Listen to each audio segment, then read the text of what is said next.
feel that? Can you feel the emptiness? You will never be right. And this is probably very good news. No, actually, this is fantastic news. Okay. What I really mean is, you will probably never make the right decision. Now, I see some blank stares, and I'm like, okay, so a lot of people in the audience seem to be thinking, I picked a great career. I picked a great major. I picked a great neighborhood. You've made choices. You've definitely made decisions.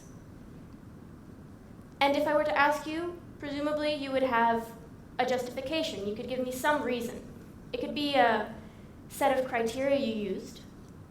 It could have been spontaneous desire, but in any case, you had a reason to make that decision. What if, would you agree that maybe, most definitely, to be able to make a decision, you need something driving that. You need something that you value very highly, and you need something that you trust, some mechanism that you trust, to decide what is good, what is bad, what is worthwhile. So today we're going to try to figure out what that is. How we're deciding what this core value, what this ultimate, what this fundamental criterion is.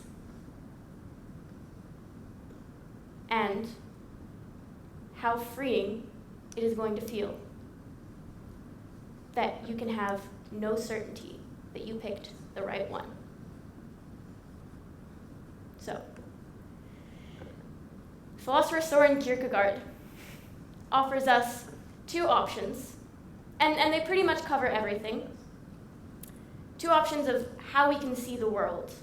Two, he says dispositions, I would say it's more accurately two lenses through which we can see the world. And these will constitute this fundamental criterion. But he says that they are also incompatible. You can't have both. You need to pick one. So there's a decision to be made. And this decision is going to be all-defining, because everything that comes after this decision will be affected by the decision. It is unavoidable, because without making the decision, you won't be able to make any other decisions. And it is going to be indefensible, and you'll see why. So the first possible lens is the aesthetic lens. And that which opposes it is the ethical lens. Okay, bear with me. So the aesthetic lens is going to be characterized by immediacy, that which is directly in front of you, everything that you can perceive. And you probably figured, because it's the aesthetic, it has something to do with sense perception. But what does it mean if everything, well, the way we're seeing the world is through what we can directly perceive? It means that the individual's perspective is going to be at the center of everything. That means, well, that has an additional two implications. So the first is that if your perspective is at the center of everything, you get to decide. So the aesthetic lens is the lens of self-governance and of reason, of deciding from the bottom up, from what you can gather, what is in front of you. There you will justify everything else. And the other thing that it means is that if what is at the center is the individual's perspective, that means that the aesthetic lens is the lens of pleasure, of seeking pleasurable experiences. So then we come to its opposite, the ethical lens, supposedly incompatible, and this is the lens of universality, something that includes everything. And if we're going to accept something universal, if something all-encompassing is going to be how we make our decisions, then we can't rely on reason. We can't do from the ground up. We need to have some kind of faith. And what I mean by faith here is unwavering trust in something external, because the individual is no longer at the center. Now it is universal. Now it is mediated.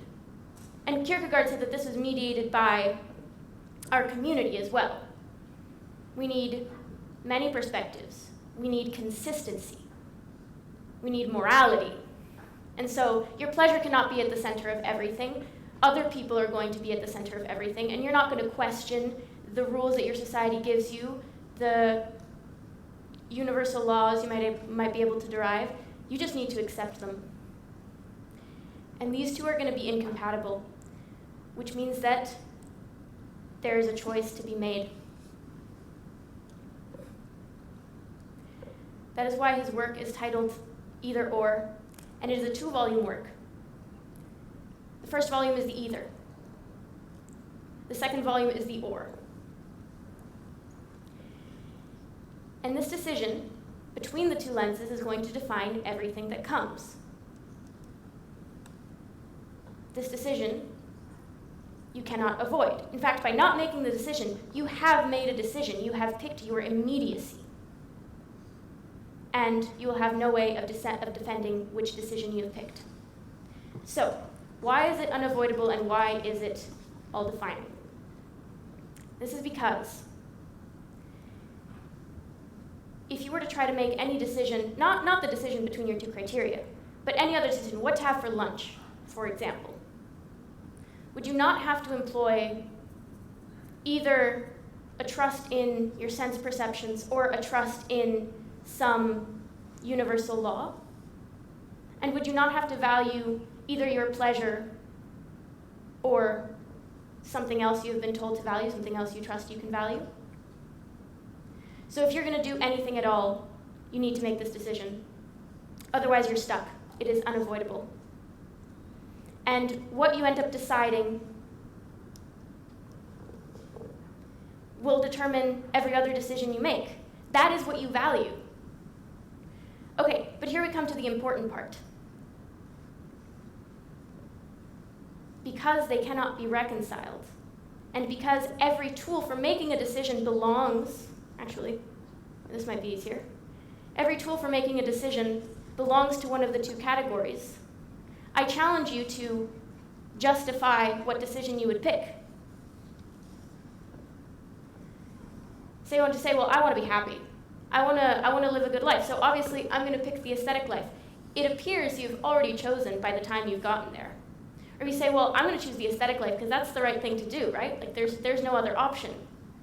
Once again, you've already chosen. Any justification you might give presupposes its conclusion. And this is in practice equivalent to basically it being a shot in the dark. In fact, I would go as far as to say that if you have access to the concept of something valued, something held between one of these two choices, you have already decided. There is no moment of making the decision. This was completely arbitrary. Can you feel that? Can you feel the arbitrariness? So once again, this decision is all-defining. It will impact everything. It is unavoidable. You can't do anything without deciding how it is you are going to make those decisions. And it is indefensible because you cannot give a reason for which one you picked, because that reason will already be held within it. So, you will never be right, and you will never make the right call, but you also cannot make the wrong call.